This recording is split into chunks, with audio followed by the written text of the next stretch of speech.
Hey there, everybody. Welcome to Beyond the Veil of Sleep, Happy Hours. It is December 12th, 2025.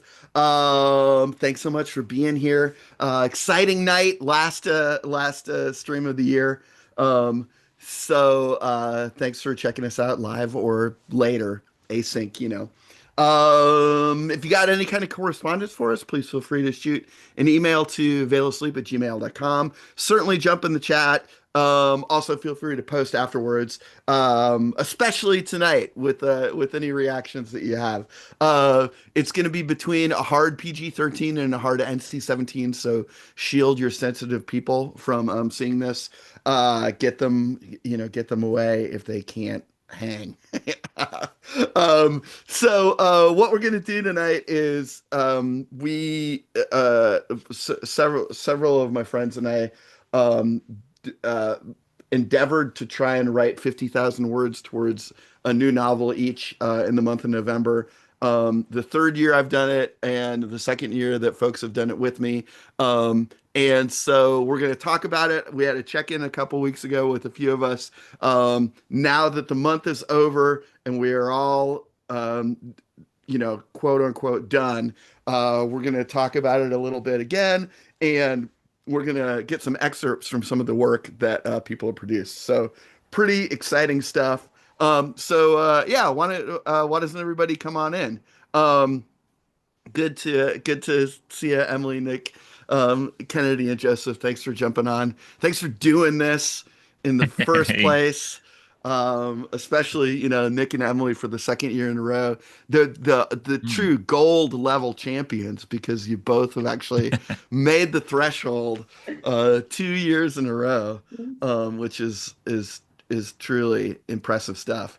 And Emily this year was a couple of times was had been I was trying to be the pace car and she got out ahead of me. And so like seeing that in the spreadsheet and being like, oh whoa, I'm thousands of words behind Emily was great motivation and made it more fun. It's a hey, if anybody out there wants to do this and doesn't want to write any words at all, still sign up for the spreadsheet because it's really fun to see everybody kind of communicating back and forth. Yeah, like I we've got agree. I a love the like we've little got a bulletin comments. board or something. Yeah, Yeah. It's it's fun. it's it's great. It's like we're in a virtual dorm room somewhere and everybody's posting on a bulletin board. Really fun. So yeah, I guess how did it go? How did it go for everybody? Um, what did you do? How do you feel about it? Um, or do you want me to answer first? I've done too much talking already. Why don't you all start? Why don't you start answering All right. questions, and I'm sure I will jump in. I have to, it's such a nice intro, Jordan. And I hate to start us off on this note, but I do feel I owe the audience, I owe the audience some honesty.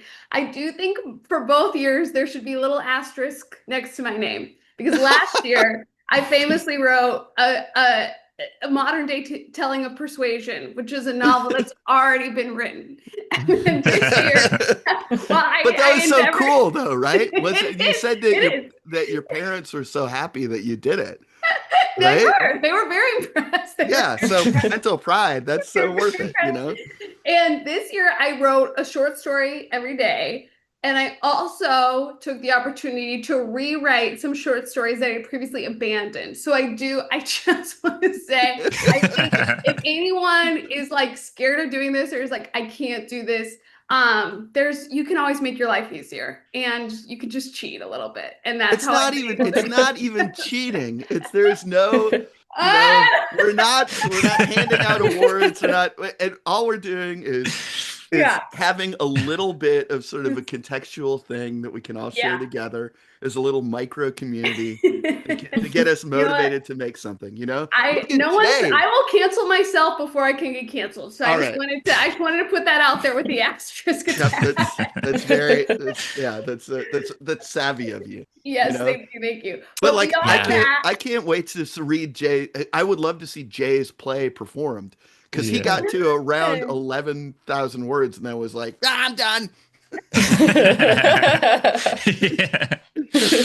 So, you know, sometimes when you hit 11K, you know you're good. yeah, Yeah. Yeah, I mean the real champion is Lauren, who for 2 years in a row has said she's going to write a poem a day, and has so far not yet entered onto the spreadsheet that she has written any poems, and that's just a poem a day. So you know, it's There's I'm always not. She next told me year. she There's hit always one. next year. Yeah, she did say There that. Yeah, you go. but So there's no proof of it on the spreadsheet. So it's what are you probably gonna do? zero. Yeah, that's an outside project. Anyway, sorry. Yeah. Yeah. So your caveat aside, then how did it go? Caveat aside, so fun. The spreadsheet is very motivating. It also Mhm. was like there are days where you really don't want to write, and I feel like this does get you into the habit of just sitting down and pretending to do something, even if it's a slog. It's like something will happen. It might not be great, but like you'll have something. And as a completionist, I appreciate that. Well, I mean, yeah, it's like Joseph is a good example of that because he was like a full-on psychopath for like repeats, you know? Yeah, I mean, if Yeah. there's a word count I have to hit, I have to hit it. I have to. I don't have a choice. Yeah, hit it and not go over it. Yeah. I'm like, okay, I hit it. Let's end this sentence. And I'll come back to it. Yeah, that's utterly wild. Well, it sounds like we had a lot of different approaches to it the last time that we checked in, and that I was baffled and astounded by how other folks are doing it, and then other people felt that same way about how I was doing it. So, Mhm. I think that your process is truly yours.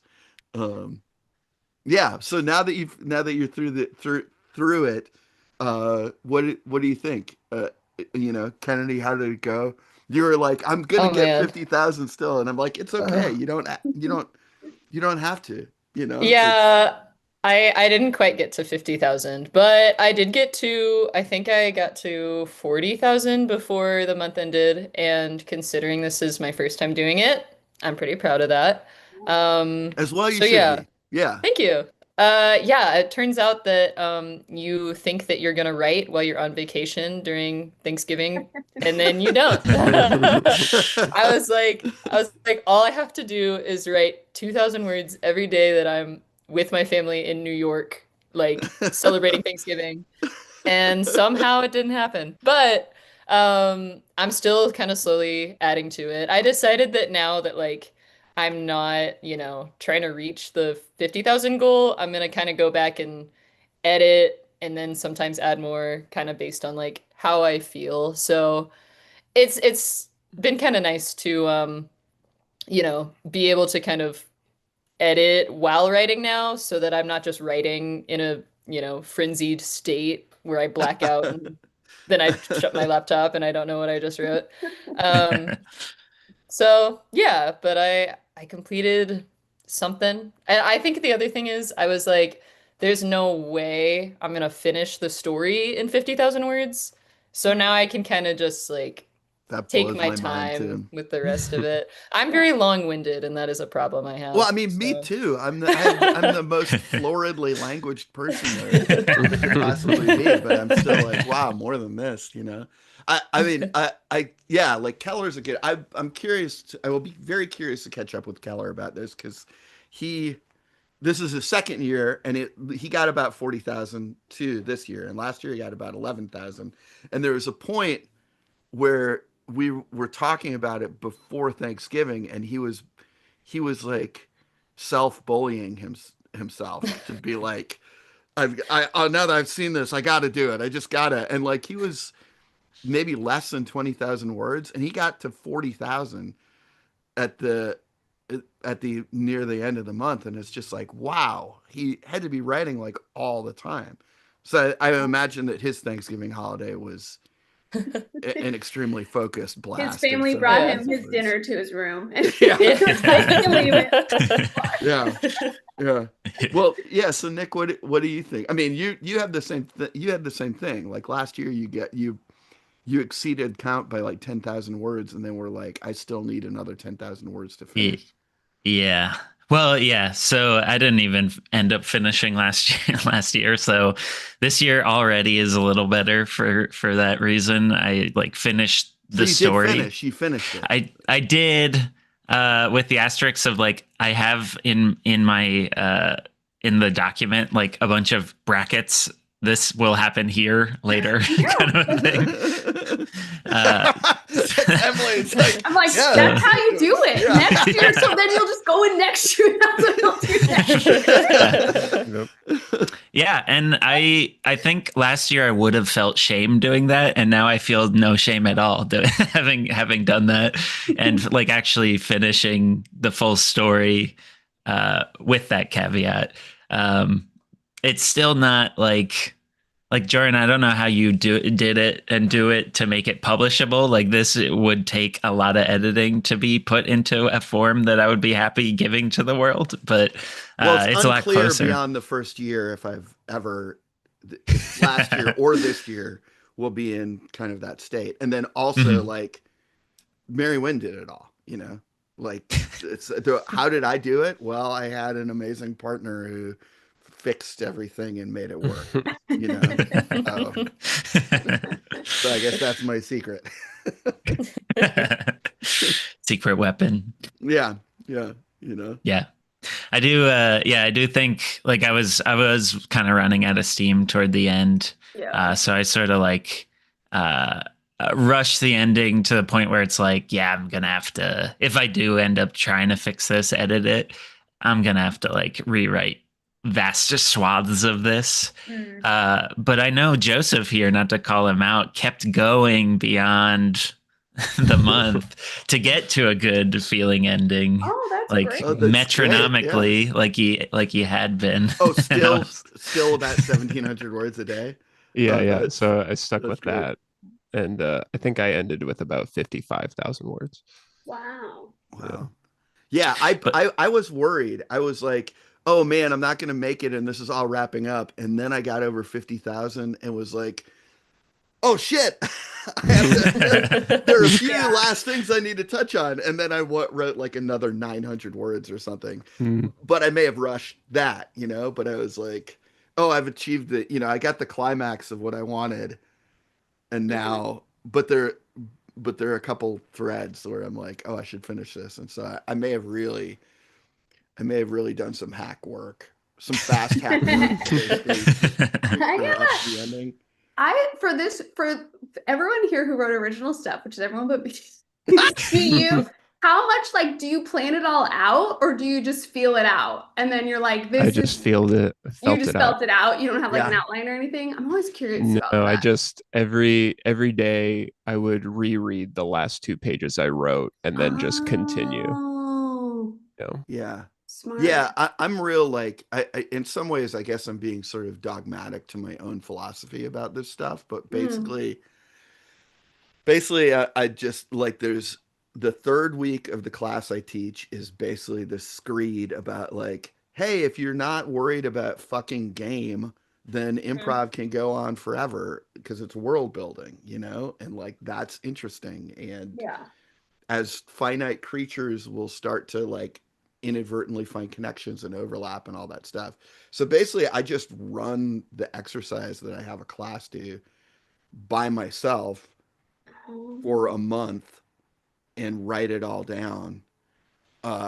And as I start to see stuff emerge, because it's like bigger in scope than 3 hours, you know, I start to like, you know, I basically like keep maybe have I shown that? I've shown that to y'all, right? Maybe let me see. I'll share my. You did show me, yeah. Is I think it it's the- awesome. I'll share my. Is it the screen color here. coded thing, Yeah, like the spreadsheet? yeah. I think so you this, sent it in the email yeah. at the So this beginning of is the month. Wow. yeah. So this is like I started this year, especially because last year I had kind of an overarching idea for like what this thing was going to be, you know. And I sort of wrote to that and had sort of like built-in rhythm. And maybe, you know, I'm not sure, maybe that one didn't work. But this one I just started with like an actual like my first chapter is like I just start with this with like I did like a poem, like a very stupid poem, and used that like an open, and then was like, okay, I'll just figure out what happens after that, and then what I wind up doing is I just sort of like as opportunity falls out of what I've written prior, I I name things, I name chapters or whatever, and then I sort of start to color code who is in it, what person or people or things. And as I go along, I just kind of am like, That's when crazy. when I love Yeah, it that's so much. insane. yeah, when I say, it's like vibe, it's like vibe coding, or whatever, where I'm just like, hey, this is, what is it? What have I not touched on in a while? Do I need something new? What does it feel like? What are the opportunities for overlap? Wow. And then, like, this is just sort of I think is kind of a pleasing visual It as is. as it goes along, and then it also kind of lets me know like where things are missing or whatever. But it's very occasionally, maybe I felt like I saw, oh yeah, obviously I didn't delete that even though I did it, so I'll delete it now. um every so often I start to be like, oh, there are things that could happen in the future, so I might just write a quick list of like the 4 or 5 things that I'm like, oh, I want to get to this. But generally I just am kind of like, here's the vibe. Yeah. Feel it I out as you like go. the name Tilda Wanamaker. Yeah, that's the publisher of the newspaper on the island and the owner of an antique store. Love it. That's awesome. So Yeah. yeah, that's how I do it. Because it's an improv Yeah. exercise that I'm writing Yeah. down. I still am like, I'm not a writer, I'm an improviser, so I just Yeah. write down You'll my just feel it improv. out as you go. Yeah. Joseph and I sat down to like write a short story this month, 5,000 cool. words, 7,500 words. And I've been trying that approach because I didn't like do an outline for this, but I did a lot of like, I'll call it like world building, just like, oh, this thing's probably out there in the world, kind of a thing. And that sort of made it easier to like follow stories and stuff. But I think if I can, I haven't been able to unlock that improv brain improvising with myself yet, like you're talking about, Jordan. I haven't been able to unlock that door in my head, but I'm like, I think I'm edging closer to the keyhole with my candle and my shaky key to unlock that. Like I feel like I'm getting closer there. Well, I mean, it works for me, but it's not necessarily. I mean, yeah, it's an interesting exercise that I think is like pretty fun. I don't feel a lot of pressure, but I also don't. It. I also rhythmically, I feel like I have a pretty. It's a pretty regular rhythm so far, so it may just sort of produce the same kind of cadence every time, which I guess maybe I should try something different. I don't know. If it works, it works. Yeah. Yeah. Yeah. Well, Yeah, we'll if you see. can write 50,000 words with it, then Yeah. I would say don't change it. Right. Well, I've written 50,000 good words once. And I don't know about the last two. I have to go back and read last year's too. I was really happy with it when I finished it. Um, but only Mary Wynn read it, and I'm not sure if it's any good. And this year I'm like, okay, but it was big, like even bigger scope than Lunacy. And this year is like smaller scope, but and I'm also happy with it. I'm also like, I think I'm getting better every year, but Good. I could be wrong. I could have only done this Oh, yeah. once. There's always that. Yeah. It's my ongoing, like, I'm a very opinionated person, but one of my opinions is I might be wrong about everything.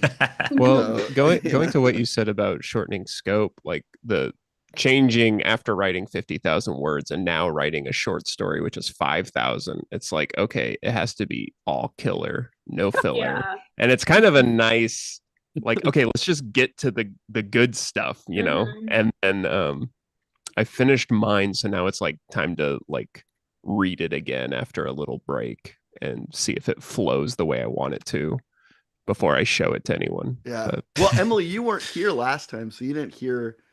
I mean, No. it's what each of these things are, Yeah.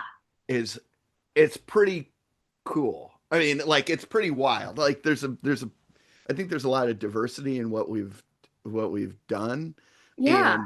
and also like diversity in how kind of concrete or strange. I mean, it feels like Joseph is probably going to be the strangest.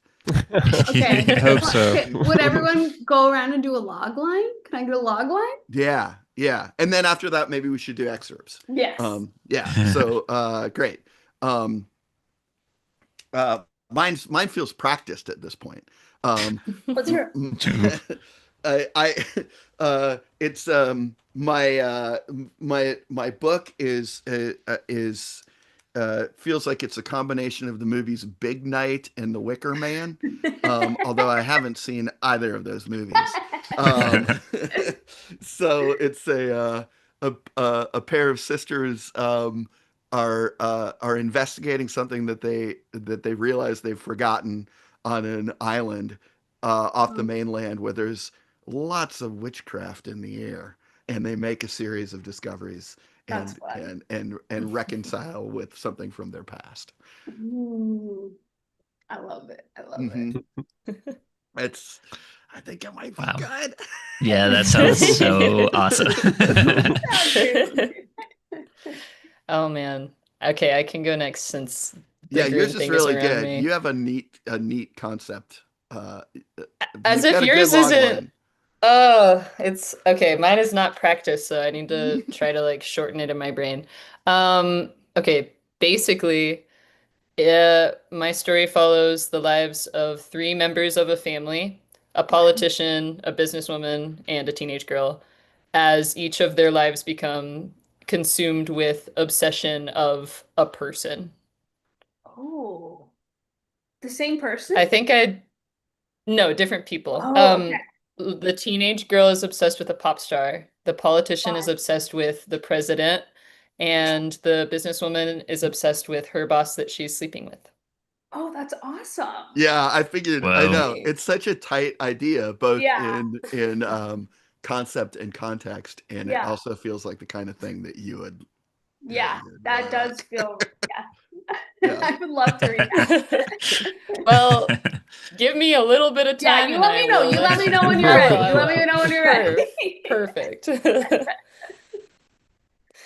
Joseph, what? Yeah, I think you're next. Okay. Yeah, why don't we so- do, or should we do Nick? Nick, why don't we go next? Yeah, Because we'll yeah, see next. All right. we'll save Joseph for since Joseph. This will give you a little bit of time if you haven't figured out exactly how to Yeah, describe gotcha. it. I appreciate that. Yeah. Sure, I'll jump in. Yeah, mine is like a Tolkien-esque fantasy, Oh, that's where like the magic is sort of like it comes from the connections that people have with each other and with the land, awesome. and something like dark in the north is like severing connections that shouldn't be able to be severed. So the hero is just going to stop that, and it's like Cool. just a fun Lord of the Rings-esque jaunt from there. Yeah, that's awesome. See, what a wide spectrum of stuff. All right, Yeah. Joseph, have you figured out how to briefly Yeah, describe? I think so. My story is about we follow Generoso Vittorio, who goes by Jerry. And Jerry wakes up one day and his face is missing. When he looks in the mirror, he sees a skull, like a skeleton. Oh. And so the entire story, he wears sunglasses and a scarf as he tries to find out what happened to his face. And we also find that he has a painting in his room that he's not sure where it came from. And to him, it feels like when he looks in his peripherals that it's moving. And so, in a trip to a museum, he sees that there's like taped off area and a lot of police, and his heart sinks when he looks at it. So it's kind of a crime thriller conspiracy slash funny story. Whoa. Yeah. Gives a whole new meaning to Face Off. Exactly. It's just Face Off. It's just Face Off. Oh, that's not so weird. I wrote that's Face pretty Off. weird. Face Off's pretty weird. Great. Well, I mean, it's a good collection of stuff. So let's read some excerpts. Anybody want to go? I don't care. I'm happy to go first. I'm happy to go last. I'm happy to go in the middle. Um, I would love because to I've go got first. a weirdly great. I've got. Why do I have such a what? I guess because I'm not supposed to be good at this, so I don't care. So a relatively low level of vulnerability because I'm not supposed to be good at it. Great. Yeah, Joseph, why don't we start with you? That sounds great. Okay. This is a rough draft. A lot of this may change completely, but I'll give you a little context of where we're at. I follow two characters. The first one I talked about is Jerry, and this is the introduction of the second character. Outside of the precinct, Harold Dutch pulled up in his personal vehicle, and it was a brown hatchback from the 90s. It was an amusing sight to see such a tall person get in and out of it. The front dash was covered in empty cups in various fast food establishments. The passenger seat was more for storage of garbage and clothes than it was for any person to sit in. Dutch sat in the driver's seat, parked out front. He pulled out a glass-looking tube and took a draw from it. A little light indicator lit up on the device, and out exhaled a white plume. In the backseat of his car was a flat tire that he had a stroke of bad luck with. Upon driving into the city, he managed to hit a long stretch of roads that were surrounded by the interesting and almost alien sights of wind turbines. The stretch was long enough for Dutch to get lost in thought, wondering at the deeper meaning of some of his past choices with friends and colleagues. Just when he was about to find the answer to all of his anxiety, he heard a loud pop from the passenger rear tire, forcing him to pull over. Dutch made a call. "Yes, sir, it might be some time. I've run into a bit of a problem," said Dutch, inhaling the glass piece. Thankfully, Dutch had once worked part-time job at a Jiffy Lube when he was a teenager. His job was mostly oil changes, but one of the co-workers there taught him how to change a tire and how to do it by yourself. That same co-worker introduced him to marijuana and Steely Dan. Dutch could not really consider himself a Steely Dan fan, but every now and then he would hear it on the radio and not change the station. Or while changing a tire, he might hum the chorus or two. Dutch finally found a job after what seemed like a drought. During the pandemic, it was almost impossible to find a source of income. Working on private investigations was only that of the very wealthy, but most people were too afraid to go outside. Not a lot of crimes needed solving, especially for someone who is relatively new to the field.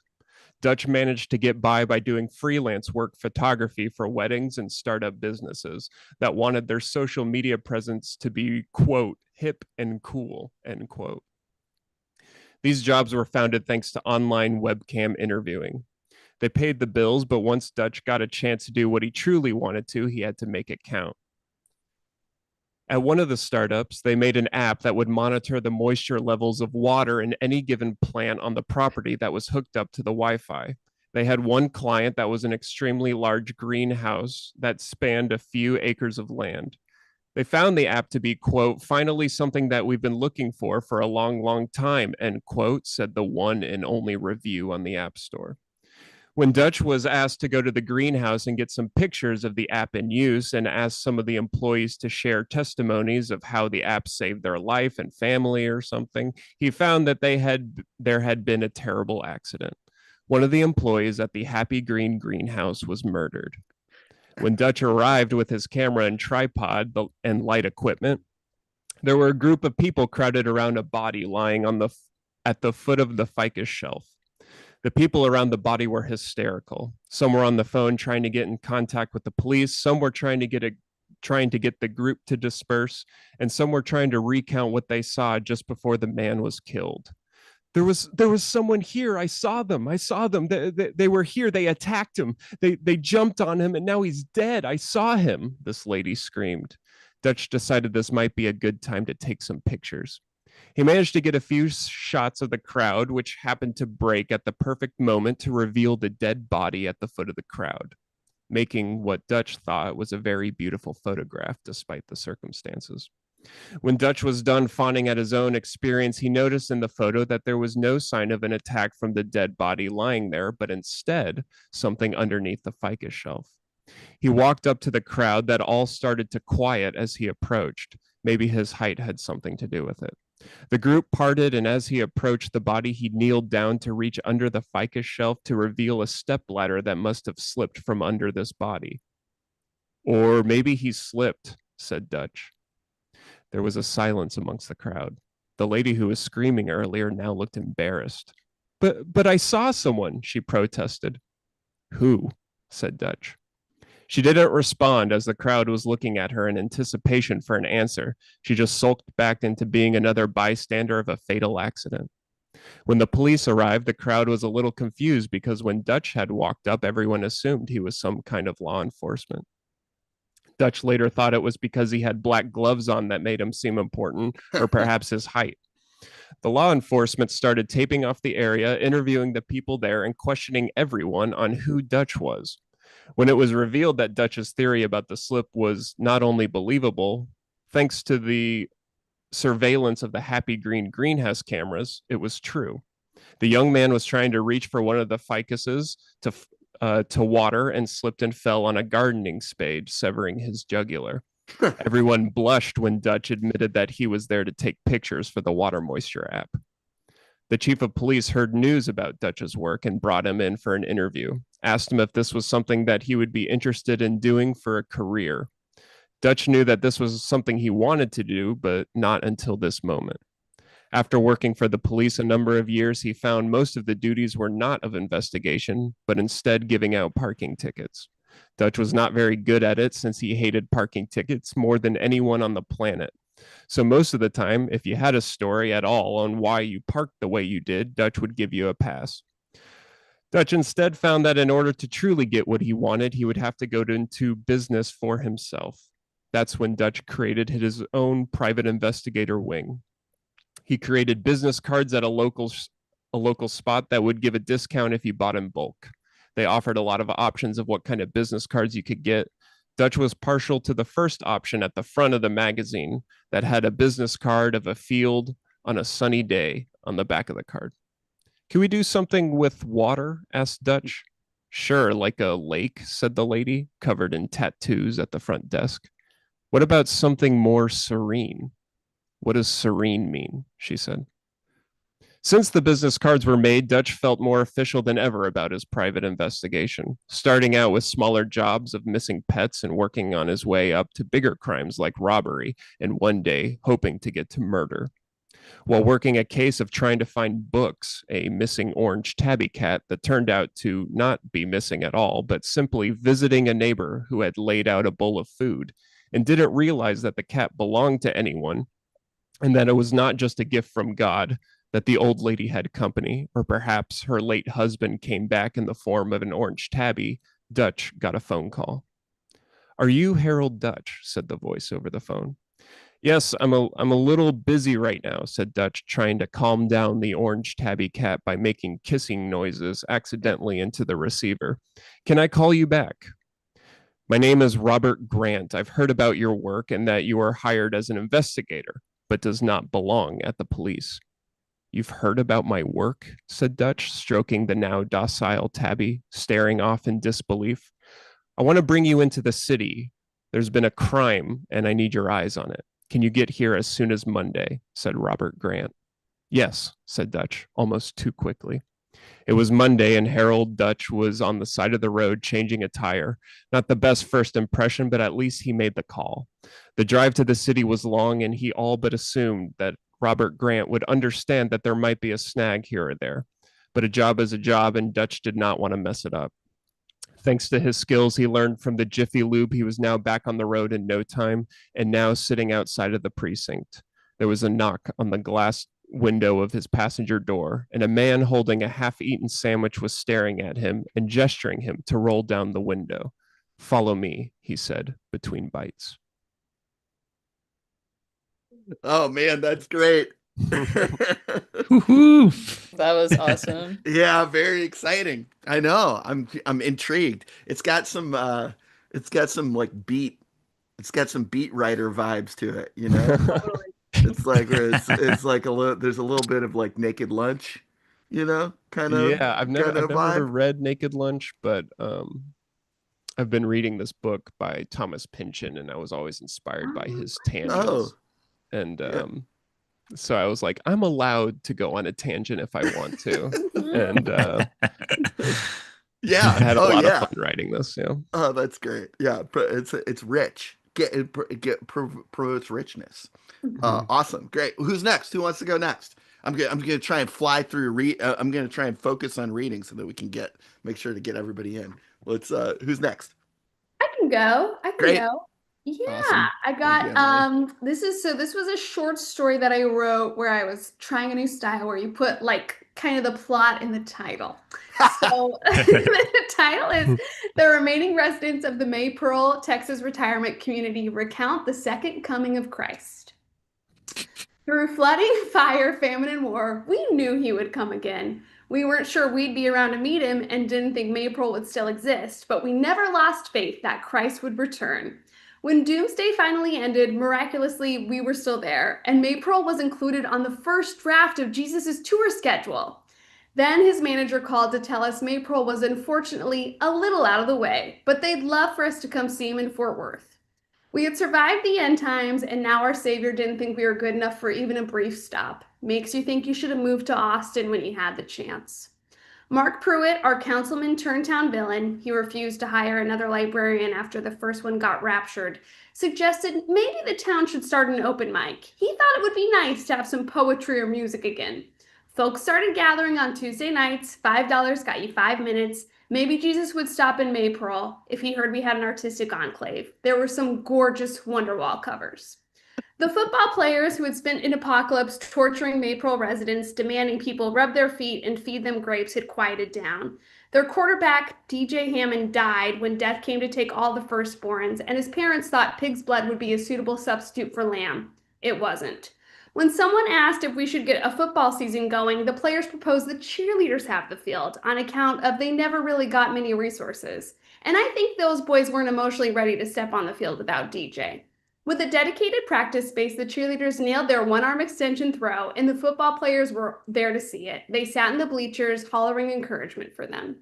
The minister who had publicly accused everyone of coveting our neighbors' wives after Jesus canceled went missing. Linda Nichols, the town drunk, carried him back into Maypearl one day. She never told us where she found him, but the minister apologized and started holding services again. Linda was there every Sunday and assured us the only reason Jesus was going to Fort Worth was because Beyonce's cousin was the city manager. That sounded right. Lori Parton, the homemaker who most of us didn't know until the drought happened, had hoarded a Diet Coke machine, selling cans to us for $20 a pop, noticed we hadn't had a potluck in a long time. She thought it might be nice and told the families who couldn't bring anything to come anyway. We'd have enough to go around. All of Maypearl showed up, making the best of what we had. We even politely laughed the first 20 times Lori made a loaves and fishes joke. Jesus never stepped foot in Texas. I guess he loved New Orleans and decided he was going to put everything he had into becoming a trumpet player, at least for a couple years. I keep seeing photos of him at the Hotel Monteleone drinking Sazeracs, and I haven't heard a single song. Still, Maypearl would welcome him anytime. We've had a second coming of our own. The end. Oh man, that Whoa. was awesome.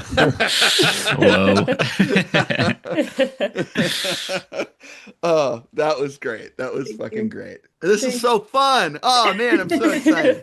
This is great. Really, really, really great. It's so nice to see the tangible fruits of everybody's labor. Yeah. Great. Kennedy, Nick, which one of you would like to go next? I can Unless go you'd next. like for me to go next. Kennedy, great. Perfect. That's okay. I will do mine. I hope that I have the appropriate length of material, but I guess we'll see. Yeah. Okay, so this is the first chapter, not the beginning, but this is like page 3. So basically, all you need to know is that the family is having dinner. That's how we meet them. Okay. Tonight, they were having pork chops and sweet potatoes. Lindsay cleared her throat. Kara looked up, seeing the food before her and then acknowledging the prodding eyes of her mother. She sheepishly pulled the AirPod out of her ear and put it in her pocket before uttering a "Thank you, Mom." "You're welcome. How was school today?" "Same as always," said Kara. She kept her eyes on her mother, hoping for any sign that she was unsatisfied with such a short answer, wanting her to want more. She received no such response. Instead of hearing her mother ask for more details, she heard the clink of Lindsay's nails as she picked up her wine glass and took a swig. Kara looked down at her plate. Lindsay then moved her unenthusiastic interrogation to the other side of the table, where Fred sat, his napkin tucked into his shirt and his mouth full of pork. How was work today? He shook his head, gulped his food noisily, and downed it with wine. Fine, he said. Peachy. And that script was typical of the beginning of every Wyndham family dinner. Kara stared at her pork chop, poking it with her fork every once in a while, as if to test whether it might come to life to contrast the dead conversation at the table. And yours? Said Fred through a mouthful of asparagus. Lindsay smiled at him, a thin-lipped smile that concealed every ounce of hatred she had for that shallow question. She would love to tell him how her day actually was, how the team she's leading is full of idiots who keep fucking up a deal that could be so simple if she only could be the sole operator of it. But negative emotions were never Fred's cup of tea. Lindsay had learned early on in their marriage that Fred doesn't actually want to hear how her day has been. She had once come home from going to the grocery store surly because of an interaction with the stoned teenage clerk at Savewell. She wasn't getting much. Chicken, bread, eggs, peas, jam, milk. Excuse me, she said. The clerk looked up through a curtain of box-dyed black hair that hung far below his eyes. You scanned my milk twice. He looked at her with an empty gaze. A couple seconds passed. What? She took a deep breath in order to not scream at the kid. My milk, she pointed. You scanned it twice. He looked down at the milk, back up at her, at the milk, at the screen in front of him. Why would I do that? You tell me, she shrieked before gathering herself again. Can you fix it? I just didn't want you to miss it. The kid nodded. He dragged his hair to the side, and as he tapped on the screen cluelessly, Lindsay watched as the hair crept back down towards his eyes at a snail pace. She wondered what would take longer, him fixing his mistake or his fucking hair falling back into his fucking eyes, and then she wondered if both problems would be solved by her simply pulling his hair out of his scalp. I'm gonna have to get a manager, he said, just as the curtain fell back over his eyes. Seriously? Yeah, I don't know the manager's code. She looked away from him, fuming, as he hit a button and called for a manager over the intercom. Her nails found themselves tapping on the register. Her eyes found themselves gazing around to notice that a hefty line had formed behind her. Her cheeks flushed. Now, to make matters worse, she was that person at the grocery store. Why did they only have one register open anyway? Why didn't this fucker know the code to fix his own mistake? And, is your manager aware that you're smoking weed? From what she could see, his eyes widened. Huh? You reek. Does your manager know that you're high at work fucking up people's evenings? From behind her, she heard, Can I help you, ma'am? She turned to find a young man who looked much more put together than the clerk. His hair was combed back, his shirt was buttoned properly, his face donned a smile and yet an appropriate amount of concern in his eyes. In that moment, he was Lindsay's hero, the Savewell angel. Yes, please, she said. He scanned my milk twice. I see, said the manager. He swiftly moved to join the clerk behind the register. I'm sorry about that. He's training, so he's still getting a grasp of the controls and whatnot. I'm sure you understand. Mm-hmm, said Lindsay, despite the fact that it was near impossible for her to understand how a person couldn't figure out buttons on a screen. Of course. The manager typed in a code, hit a few buttons, and Lindsay watched as her total went down. She sighed a breath of relief as the angel smiled at her. Sorry again. Have a good one. Thank you very much, is what she started to say, but he was already off before she could finish. She returned her focus to the rest of her groceries. Bananas, Ziploc bags, potato chips. Are you fucking serious? It came out of her mouth before she could filter herself. The kid looked up at her. You did it again. I did? The drive home was nearly as bad as the interaction itself. For anyone who has been in a situation like this knows that the actual event is never as bad as the aftermath, the pondering about the event itself. Anger feeds itself, and the way one remembers a situation will never be the exact truth. By the time Lindsay's car hit the pavement outside of her home, she convinced herself that this grocery store mishap was a taste of hell sent to her as a punishment from God. Furthermore, anyone who has experienced a situation like this knows that the only antidote to one's anger is to diffuse it into the minds of others. For this reason, Lindsay's first goal, after bringing in the well-thought-after groceries, of course, was to tell Fred about the incident. As she broke it down for him, line for line, detail for detail, as she furiously put away the groceries as she mentioned them, for emphasis, he sat and stared at her, barely lowering his newspaper, with an expressionless face. After she finished the recounting of her grocery store trials, she stood panting in the kitchen as Fred simply said, That's a real bummer, Lindsay. Why would I want to hear about that dumbass kid? And before he raised his newspaper, the last things she saw were his eyes. The same blank expression as that stoner moron teenager in the store. From that moment, Lindsay discounted Fred as being just as careless and self-centered as any other brainless person in the world. Any other grocery store clerk in training. They were everywhere, she dreadfully realized. Even in my own home. Thus, when Fred asks her how her day at work is, she knows not to answer truthfully. She smiles at him and instead says, "Wonderful," and takes another swig of wine. And that's it. Nice. Well, I know.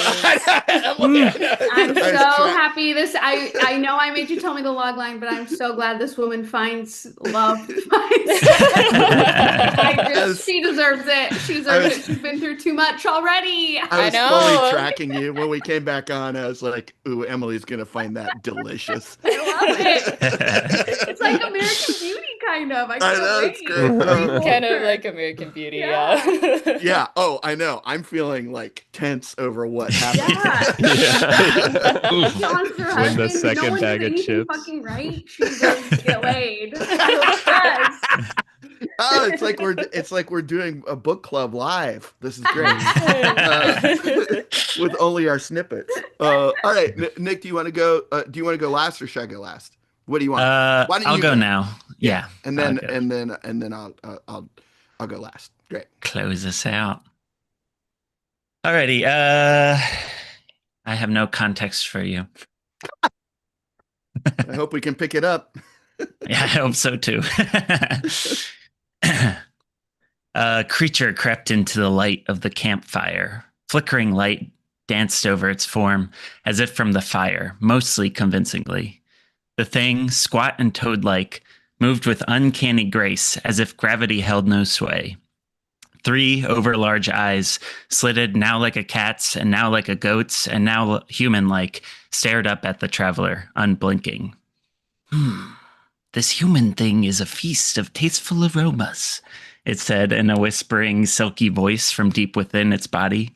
A tongue-like appendage emerged like a fungus from behind its front eye. I taste a fire not meant for sleeping by, and I taste delicious purpose.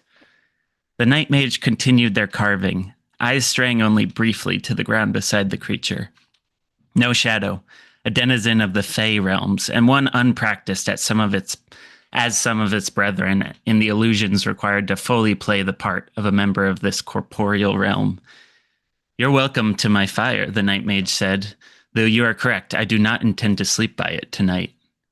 A wonderful ruse, delectable, the creature said. Its eyes shifted slightly, looking almost confused. But the purpose, not so simple a flavor. A quest, mayhaps? I alone, no answer. Mystery can be as delectable as purpose. But you find yourself hungering more for the reveal? The creature did not blink, but its eyes changed again. The large fleshy protrusion issued once more from its mouth.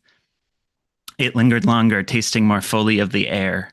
A burbling coughing noise emitted from the center of the thing's body. Too rich and too dark. Ilza has tasted a world-saving quest before, and it was much like this. The night mage paused in their carving and looked at Ilza with intensity for the first time. The creature of the Fae looked back, expressionless as ever. You were sent, Ilza. It wasn't a question. Aye. By who? One who is many, whose purpose is aligned with yours. The warrior paused. They stowed their carving, careful to knot the pouch well, and sheathed the knife, rubbing at a callus on their hand. You mislike the attention? The creature asked. I have not known the Fae to pay me any mind, and I have not known the Fae to send one such as you to a treat on behalf of another. The night mage picked up the saddlebags from the ground near Destrai, and whispering in the growling language once more, began to refit the horse. Also, mysteries come in threes, so I worry at the unknown mystery to me. The creature coughed again, in a different tenor, and it took the night mage a moment to identify the noise as laughter.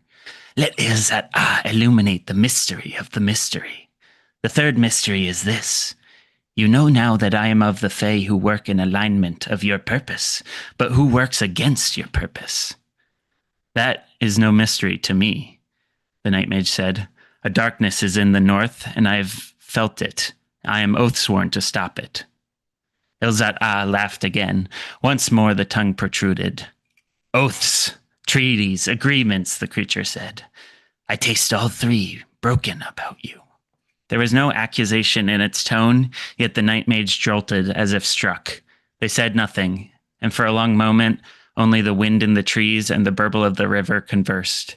When they looked back to respond to the creature, it was absent from the firelight. The inky blackness of the night sky once more was as far above as it should be, not unlike the Fae to appear and disappear on their own time. I have broken oaths, treaties, and agreements, the Night Mage said. Why now do I hold to this one? Ooh, all my D&D friends, I can picture my nephew being like, what happens next? Yeah, read more. That's great. I love mystery can be as delectable as purpose. I wrote that down. That's good. That's going to be a good reminder for me in my life. That's good. As you get into 2026. That is my keep it in mind. Motto for 2026. Nice. All right. So Thank you. I think mine. I'm pretty. This is relatively brief. I write quick chapters. And I feel like everything really exciting would be a spoiler. So at this point it's relatively early on. The context so far is that there's an island off the mainland called Silent Island. That Silent Island is also the name of the city that is on the island. A woman named Titania Talbot has taken a ferry through a really bad storm to arrive on the island because her sister Ophelia, who's been there for a number of weeks, had sent her a relatively cryptic message that she needs to come to the island. So she's arrived. Because it's the off season, there's only one place in town to stay. It's an inn called the Miserable End, run by a woman named Azuela and her cousin Mycourt. Mycourt has been sent in the car from the inn to pick Titania up from the ferry. So that's where we start. Chapter 8. Titania Talbot sat on her suitcase outside the ferry on the curb near the cobblestone road, waiting for her ride. She would walk, but she'd packed for being able to stay on the island for up to a few weeks, and everything in the city was fairly steeply uphill from where she was. She tracked the stubby little station wagon-esque car coming down the incline of the city toward her almost as soon as it appeared in the distance.